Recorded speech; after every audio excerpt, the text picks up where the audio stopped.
Failure is feedback. And I feel like I'm failing right now. But I don't look at it as a reason to get down on myself anymore. I used to. I'm still a work in progress, but I've realized that when something isn't going according to plan, or I get taken off course, or maybe you get some news you weren't expecting and just life is altered, right? Basically, with this project, for example, the last couple of weeks have been not going according to plan. And I feel like I'm failing at this task, but I'm still showing up.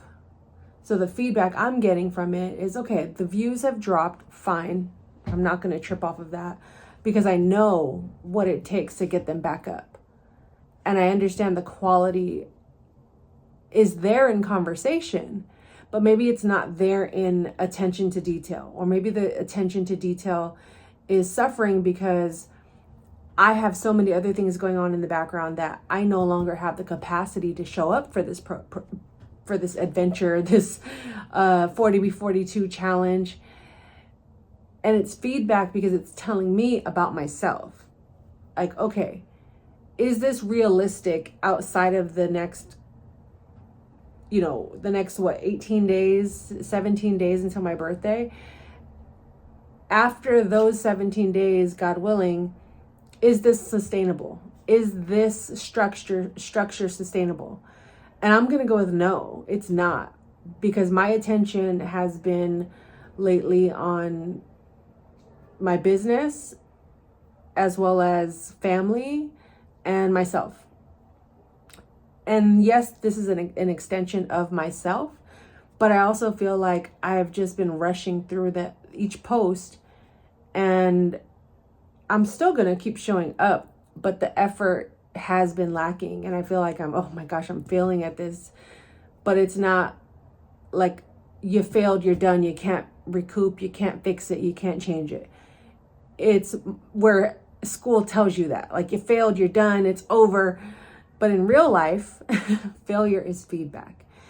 And if I'm not making content that people want to leave comments on, or is even hitting the algorithm, as much as I don't want to make this for the algorithm, it becomes a part of the process. Like, I have to make the titles SEO friendly. I have to make sure I even have a lane. I'm still bouncing all over the place with all of these videos. It constantly feels like an experiment, which I'm willing to run through, because the feedback is going to be, okay, after 40 days, how do I feel? First and foremost, how did this project go, right?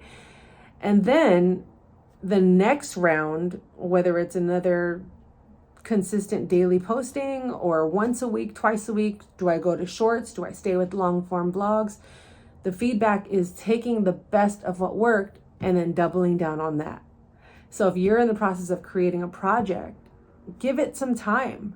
Give it some time to do well, to reach an audience, to fail. And then the next round, because April 1st marks quarter 2 of the year.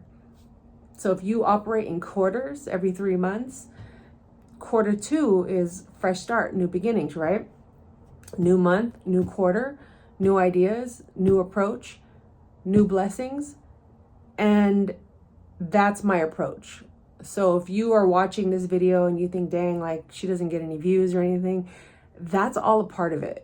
I'm not concerned about that anymore, because I know my markers of success will be once this is all over, and then some time after that, whether I want to keep going or change my approach, or just continue to give my attention to the business and put this on pause.